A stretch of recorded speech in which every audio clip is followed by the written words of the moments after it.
kembali bersama dengan kami dalam Coffee Talk. Dokter, kita lanjut ya. Saya pengen tanya dokter, bagaimana peran RSJ dalam mengedukasi masyarakat agar gangguan jiwa ini tidak menjadi pandemi berikutnya setelah pandemi COVID-19 reda? Ya, peran RSJ, peran rumah sakit jiwa ya terutama ya, supaya meminimalisir dampak dari pandemi COVID-19 ini terhadap masalah kesehatan kejiwaan.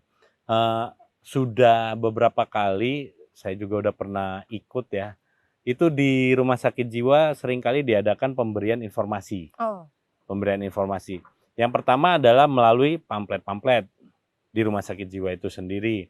Yang kedua, melalui penyuluhan-penyuluhan terhadap para pasien dan keluarga pasien yang datang berobat, yang mengantarkan keluarga untuk berobat ke rumah sakit jiwa. Kemudian juga melalui web kami juga sudah banyak memberikan informasi mengenai apa itu COVID misalnya, bagaimana dampak COVID terhadap seseorang ataupun kaitannya dengan gangguan kejiwaan.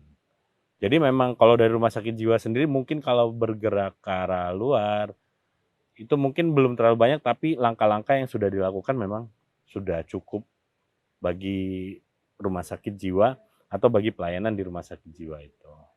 Saat ini banyak sekali pembatasan dokter. Kebiasaan baru memberikan nuansa yang baru juga bagi kita semua. Bagaimana saran dokter kepada seluruh masyarakat, termasuk bagi mereka yang mencari nafkah, yang sekarang juga banyak aturan-aturan baru, pembatasan baru. Bagaimana kiat-kiatnya supaya semua kalangan bisa beradaptasi dengan hal tersebut? Yang pertama itu tadi ya, balik lagi ke informasi, balik lagi ke pemikiran kita bahwa memang ini kita berada di satu masa di mana hal ini mengakibatkan kita harus menjalani perubahan gitu. Nah, perubahan ini disebabkan karena apa? Yaitu kita harus memahami hal itu dulu. Jadi peningkatan informasi mengenai COVID-19 secara resmi itu perlu disebarluaskan gitu, sehingga semua orang memahami bahwa karena hal ini terjadi perubahan terhadap hal ini. Yang kedua, semua orang harus belajar untuk menerima perubahan tersebut. Tidak perlu terburu-buru untuk melakukannya. Tidak semua orang mampu, tetapi bukan berarti tidak bisa. Ya, jadi perlahan-lahan semua orang harus bisa menerima perubahan tersebut. Yang perlu dilakukan adalah tetap rileks, aktivitas seperti biasa, jaga kewaspadaan, ikutin protokol kesehatan, ya semuanya akan berlangsung seperti biasa. Memang ada dampak-dampak yang tidak bisa kita hindari, tetapi kalau kita ngomongin tentang aktivitas pekerjaan, segala sesuatu masih memungkinkan. Selama yaitu tadi rileks, gizi dijaga, olahraga cukup, protokol kesehatan diikutin. Dokter, apa saja sih kegiatan yang sangat efektif bagi kita untuk meningkatkan imun mental nih dok? Jangan hanya imun fisik tapi juga imun mental dok. Ya. Supaya jangan sampai tergelincir pada gangguan jiwa. Oke, nah banyak ya yang bisa kita lakukan ya mengenai peningkatan terhadap meningkatkan imun pada kejiwaan kita, pada mental kita. Yang pertama tadi balik lagi ke di dalam tubuh yang sehat, di dalam tubuh yang kuat terdapat jiwa yang sehat. Berolahraga. Ya.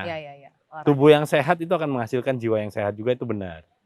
Ya, dengan tubuh yang sehat, tidur yang cukup, kemudian juga intinya di dalam tubuh yang sehat, olahraga yang cukup, tidur yang cukup, nantinya otak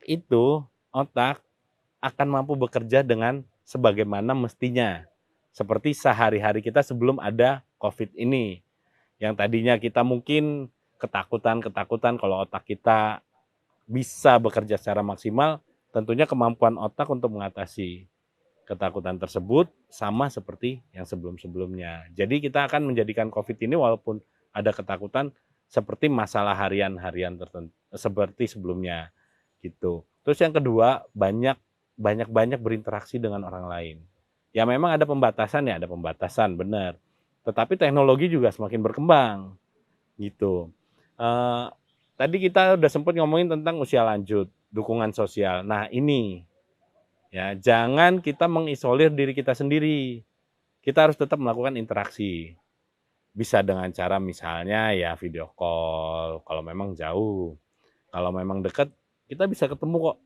Tapi ya ada protokol kesehatan yang harus dijaga. Jadi jangan berpikir terbatas, nggak bisa ngapa-ngapain, tidak. Itu tetap ada kesempatan untuk berinteraksi. Jadi yang pertama adalah berolahraga cukup, makan yang cukup, tidur yang cukup. Kemudian yang kedua adalah tetap berinteraksi.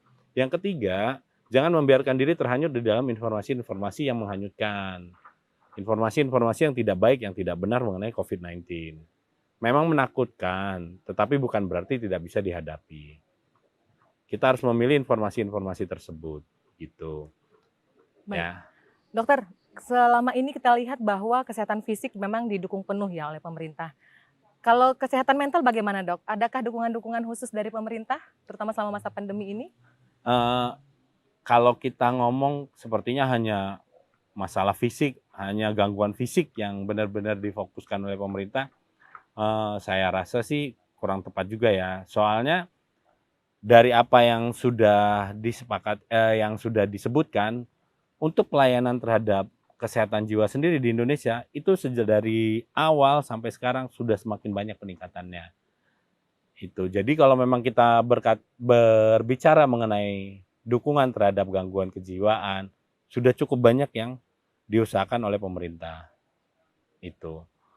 Apalagi berkaitan dengan COVID-19 ini. Sudah cukup banyak kebijakan-kebijakan yang dicoba yang membantu agar dampak kejiwaan dari COVID ini itu tidak menjadi yang berikutnya, gelombang pandemi yang berikutnya, gitu. Ya, baik. Dokter, kita sudah sampai pada penghujung acara. Terima kasih atas kehadirannya dalam Covid Talk kali ini. Pemirsa Metro TV Lampung, di dalam tubuh yang sehat ada jiwa yang kuat. Maka keduanya temali dan harus dijaga selama masa pandemi ini. Tetap jaga kesehatan, tetap patuhi protokol kesehatan 5M. Sampai jumpa.